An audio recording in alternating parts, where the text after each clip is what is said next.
All right, good to have you back.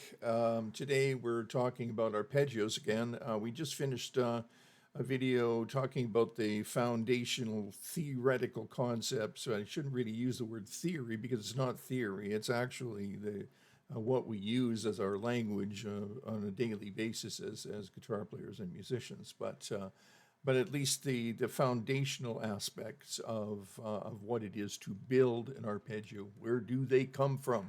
And what makes one different from another. Okay, so check out that video if you don't already know that foundational stuff. Uh, the material that we're looking at comes from this book here, the Essentials for the Improvising Guitarist, Building a Functional Understanding of Arpeggios, and I probably should say and chord forms as well. That the really common chord forms that you've got to know if you want to read through charts. That are in books like the Real Book and so on. Okay, cool. That's the book. This is the page that we're going to look at today, and there's some background with how these pages are laid out. Now, first of all, the black one simply means the root of the chord, and the numbers are the numbers, the scale degree numbers that the arpeggio comes out of. Let me just take a look at the first one, and I'll show you. So the scale that is not represented here would be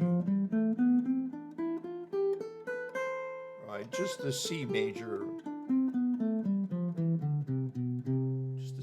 scale, do re mi fa sol la ti do, right? And I'm in eighth position, seventh position right now. And so let's take a look at the arpeggio. So the arpeggio, it takes a note, skips a note, takes a note, skips a note, takes a note, skips a note, right? And it does that. So take a note, skip this one in the scale, take a note, skip this one, take a note, skip this one, and take a note, and then it does it in another octave. That's the basis of tertian harmony or harmony that's built in thirds. So let's first of all take a look at the chord. Then below the arpeggio, we have the chord form, that the most common chord form that this arpeggio would be derived from. This is a very, very common rhythm chord. Right, we've got the root on the bottom. The chord, the scale degrees are numbered within the chords to root on the bottom, and then the major seven, the major three, and the fifth of the chord, right? All right. Okay. So now expressing that chord linearly, or I mean, like melodically.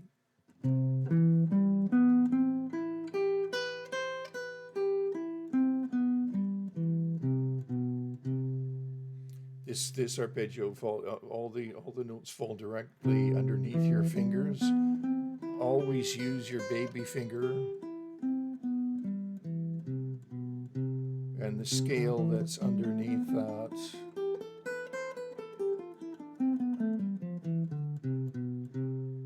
Okay, I'm assuming you know the scales. You know your scales. This book's about arpeggios. All right.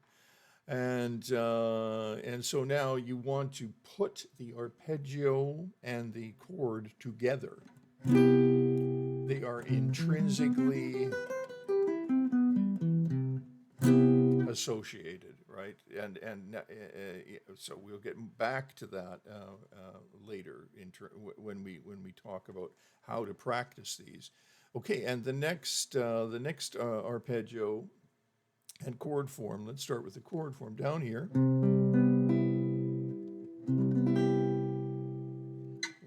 Right. And the arpeggio.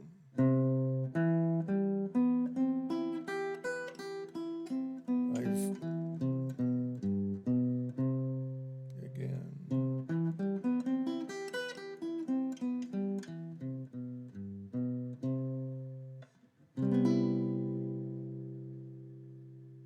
right. And now watch the fingering as well. The little numbers that are here beside the larger Arabic numerals, the small ones are the fingerings, and the fingerings are important. I suggest you move to a two finger here because it just makes it easier for you to get to that top major seven up here, right?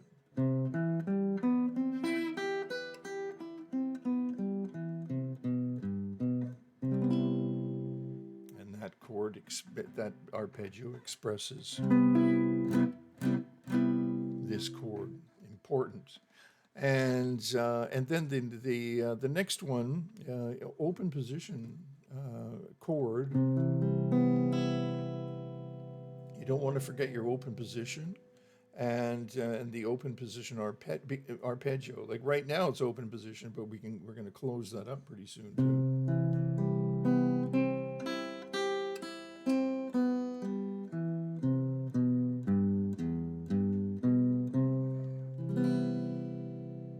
And here's the chord, right? Simple major seven chord.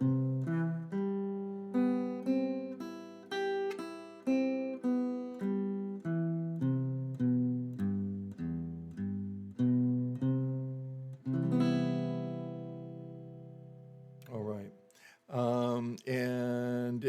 This little diagram here is telling you that when you move that chord up the fretboard, for instance, here's an example of it as an F major seven chord.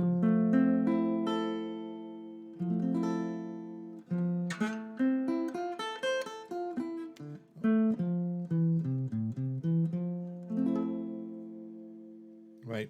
So we're going to move these around. All right. So now you may ask why these chords and why these chord forms, because they're the most common. And if we went through, for instance, five positions and variations and so on, it would start to get way too cumbersome at the beginning. So I leave those chords for later in the book. And so that eventually we fill up the entire fretboard as we go through the book. But what we want to do is get arpeggios underneath our fingers, these simple arpeggios underneath our fingers, and associate each arpeggio with its chord form, right? So as soon as you put down a chord like this, you underneath that chord, you have your arpeggio. It's just automatic. All right. So how to practice this? I would suggest something as simple as progressions like this: C major,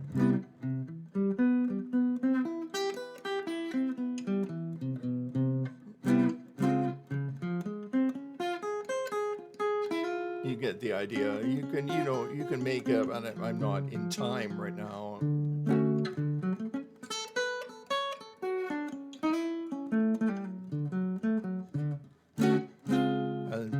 You get the idea. So all I'm doing is just moving the chord chromatically.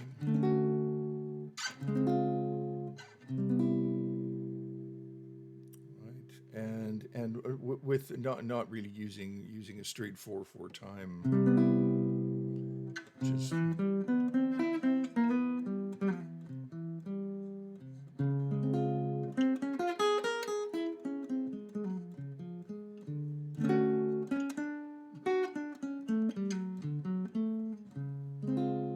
right. So it starts to give you a feel for moving around the fretboard and listening to these sounds.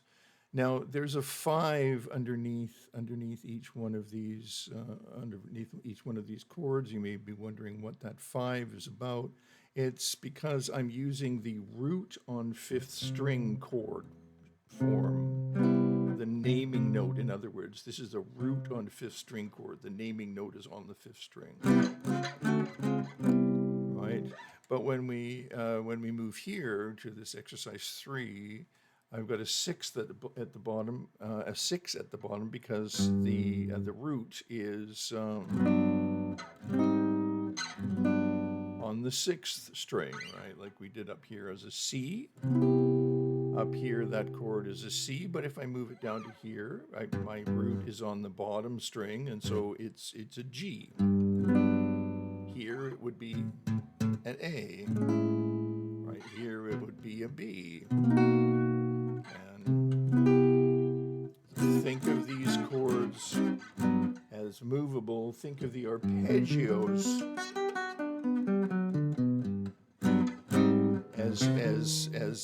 as movable as well.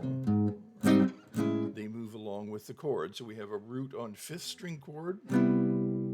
We have a root on sixth string chord. And we also have a root on 5 and 2. So what that 5 and 2 means is we're going to look at it as a root on 2 so they don't get mixed up. It's just like this first one here, right? And if I move that up a fret, right, my root is on the, implied on the second string, or you can look at it as fifth string. So we have moving up, root on second string, implied because I'm not actually playing it, and that's a D, and this is an E flat. Or you could look at it on the fifth if you like as well. Same thing, really. And so we have those three chord forms: root on 5, root on 5 or 2, implied root on 2, and root on 6. And so what you're doing with these exercises is you are first of all getting the arpeggios underneath your fingers, which is a bit of work. And before you start with an exercise like this, if you want to move the arpeggios in your practice, you can just do that. Start to do that chromatically.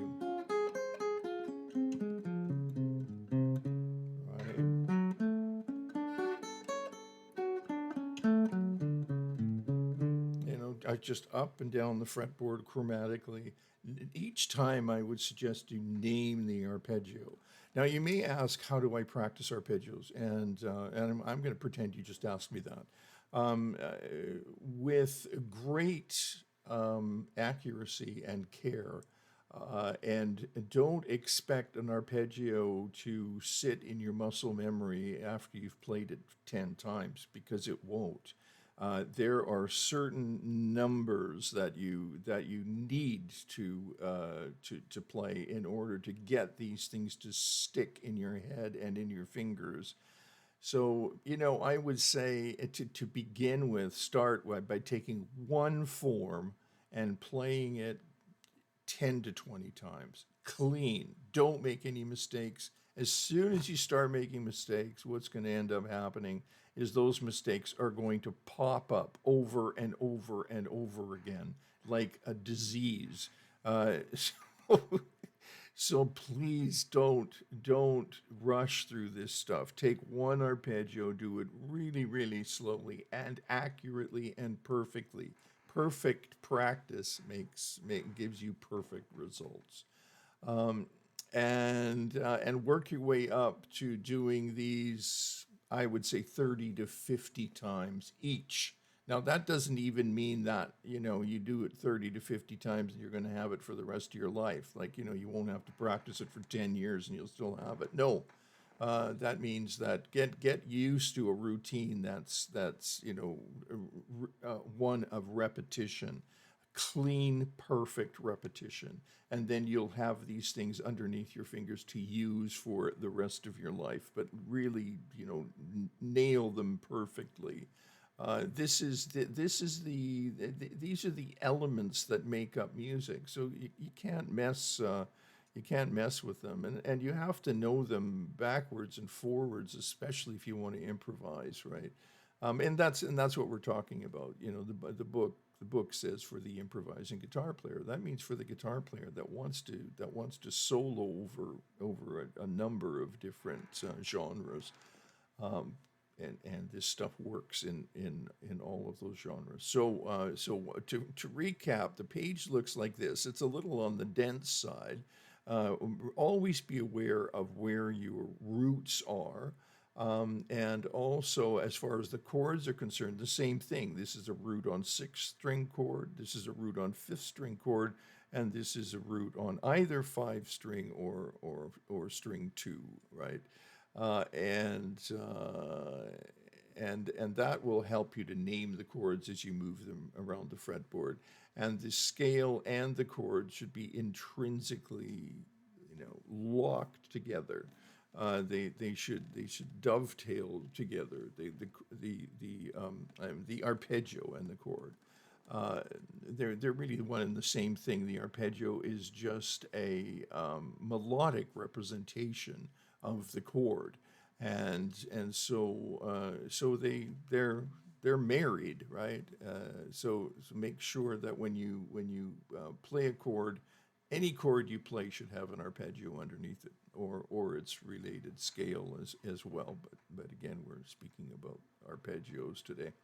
So that's a start with the one chord in the key of C, if we want to look at it that way, and just it gives us a place to start before you start moving them around. So C major seven, C major seven, and C major seven. And in each case, you've got the arpeggio underneath those chord forms. We're only starting with three chord forms right now, just to keep it accessible and functional and usable as you move through. All right, that's about it for today. If this is helpful for you, I'd really like to know in the comments below, and please, if you're digging this in any way, just subscribe, and then you'll be hip to all the videos that are coming. And love to hear your comments too, like your ideas and what you'd like to see us where you'd like to see me go, and that helps us as well and lets us know we're doing something of value here. Okay, thanks. Have a fantastic day, and we'll see you real soon for I think we're going to go to the dominant seven arpeggio. All right, see you soon. Bye.